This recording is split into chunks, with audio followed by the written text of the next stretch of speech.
during that period of time, there is, and still today, there is a lot of conversation, speculation. And I guess taking it a few months back, there was companies like Spotify, announcing that they're going work from anywhere. The role of the office moving forward is being questioned. There's, surveys around employees saying they'll quit if managers ask them to come back to the office. All of this, in essence, isn't just a debate. This is actually has a direct impact on the future of your business, right? And so hearing all of this and the shift that was happening, what were you guys thinking about in terms of what would happen to the bit? What would the new role of the company be in what was now changing in the kind of future of work?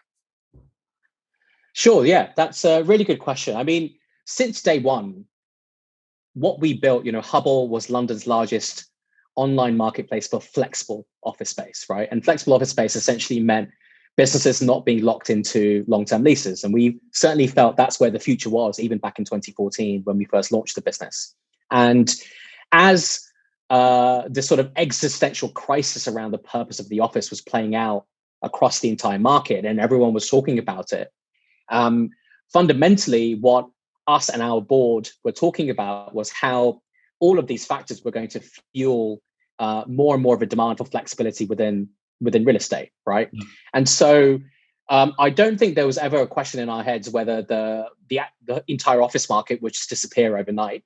But there was certainly, or I guess almost a little bit of excitement around, hey, actually, this looks like it's going to hugely accelerate the macro trend that we've already been building the business on, which is every business wanting more and more flexibility in their real estate footprint, people wanting more optionality and more autonomy in where and how they work and not being locked into long-term commitments. And so when we were talking about with our existing investors who ended up bridging the company, and that's why we're still here today, I spent about 3 to 4 days just sitting on my own in a room, putting together an entire thesis, almost like a PhD paper on what the future of work looks like, and taking some of these trends and playing them out and building essentially a picture of what the world may look like straight after COVID or 5-10 years time. And what was really funny is I spent 3 to 4 days doing that. And I looked at the same thesis that I'd sort of created when we first started the company. And it wasn't particularly different. Yeah. It was all around more and more autonomy and optionality for the individual employee of where they work. It was all about the employer being able to transform their real estate costs from fixed costs into a variable cost. And our vision has always been to create the AWS for the workplace, right? So when you think about what cloud did to physical server space, most companies were limited by their physical servers of what they already had in the building, of how much they could scale the business. And then cloud came along and essentially made that into something which was almost second nature to every business, which was, of course, we can scale up and down, our capabilities as and when we need them. Of course, we can introduce new features upon demand. And our vision has always been to create that for the workplace.